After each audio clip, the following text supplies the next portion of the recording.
Salut les Madridistas, les amoureux du football européen et tous ceux qui vibrent pour la Ligue des Champions.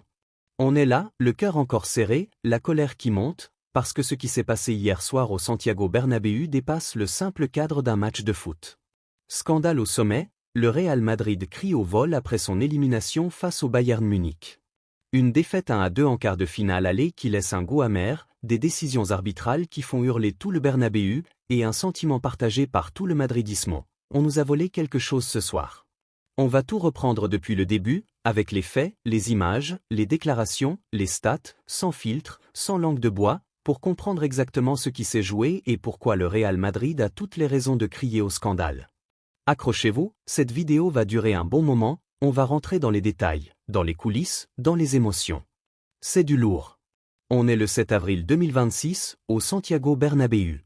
Le Real Madrid reçoit le Bayern Munich pour le quart de finale aller de la Ligue des Champions. Le contexte est énorme. Le Real sort d'une saison compliquée, avec des doutes sur le projet après le départ précipité de Xavi Alonso, une reconstruction en cours sous Arbeloa en intérim, et une pression folle sur les épaules de Florentino Pérez.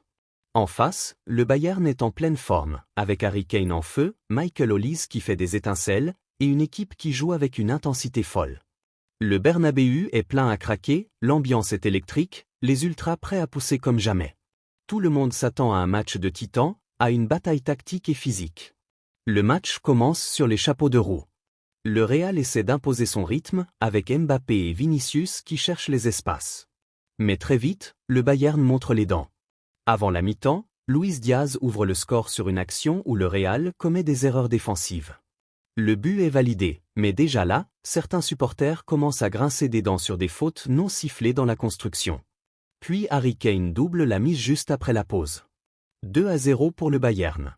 Le Bernabéu est sonné. Le Real pousse, réduit l'écart grâce à un but de Mbappé ou d'un autre cadre, on arrive au 1-2. Mais ce n'est pas le score qui pose problème, c'est tout ce qui se passe autour. Dès la première mi-temps, les premières contestations arrivent. Le Real réclame un pénalty sur une action dans la surface bavaroise, un contact qui semble clair sur un joueur madrilène. L'arbitre, Michael Oliver, et le VAR ne bronchent pas. Puis, dans la foulée du premier but du Bayern, il y a une action litigieuse, une main présumée de Michael Olise dans la construction du but. Les images repassées au ralenti montrent un contact avec le bras, mais rien n'est sifflé. Le Real proteste, les joueurs entourent l'arbitre, le public hurle. Et ce n'est que le début. La grosse polémique arrive plus tard. Jonathan Tah, défenseur du Bayern, commet une faute très dangereuse sur un joueur du Real, un tacle qui mérite au minimum un jaune, voire un rouge direct selon beaucoup d'observateurs. Álvaro Arbeloa, sur le banc, explose littéralement. Il crie, il gesticule, il va même jusqu'à interpeller le quatrième arbitre. Après le match, il ne décolère pas en zone mixte, je ne comprends pas ces décisions. Il y a des choses impossibles à expliquer. Tah devait prendre un carton rouge, c'est clair. On nous pénalise sur des actions évidentes. Le technicien madrilène, qui vit sa première grande campagne européenne sur le banc, est furieux et ne cache rien. Pour lui, ces choix ont complètement déséquilibré le match et compromis les chances de qualification. Et puis il y a cette action en fin de match, dans les arrêts de jeu.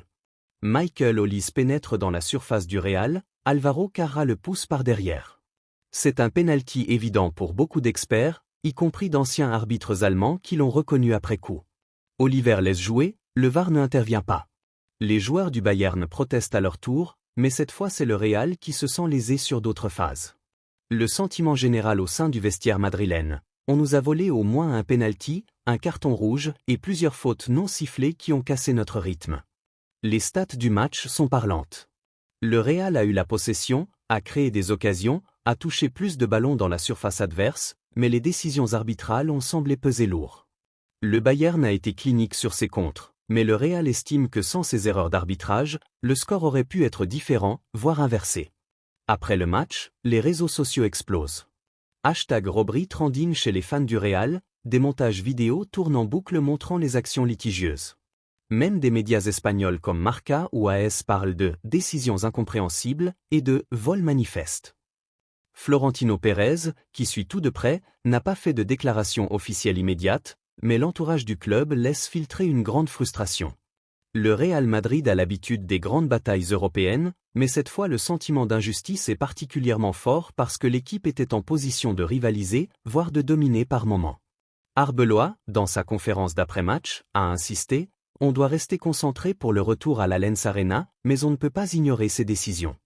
Elles ont changé la phase du match. » Le club prépare déjà un rapport détaillé pour l'UEFA, comme il l'a fait dans d'autres circonstances par le passé. Ce qui rend cette élimination, ou ce risque d'élimination si le retour ne tourne pas bien, encore plus douloureuse, c'est le contexte du club. Le Real traverse une période de transition. Après les doutes sur Xavi Alonso, la reconstruction avec des ventes possibles cet été, des jeunes à intégrer, et un effectif qui doit retrouver son ADN gagnant. Une sortie prématurée en quart contre le Bayern serait un coup dur pour l'image, pour les comptes et pour la confiance du vestiaire. Mbappé, Vinicius, Bellingham ont tout donné, mais ils ont semblé frustrés par le rythme cassé par les arrêts de jeu et les discussions avec l'arbitre. Du côté du Bayern, on se frotte les mains. Harry Kane a été décisif, Olise a apporté sa magie, et l'équipe allemande sait qu'elle a un avantage précieux pour le retour.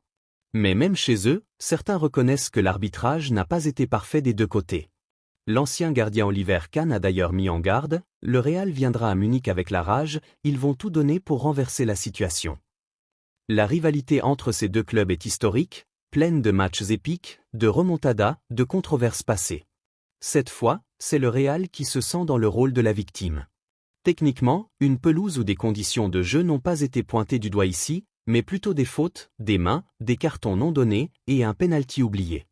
Le Real doit maintenant aller à l'Allianz Arena avec un déficit de 1 but, dans un stade hostile, et avec la pression de devoir marquer au moins 2 fois sans en encaisser.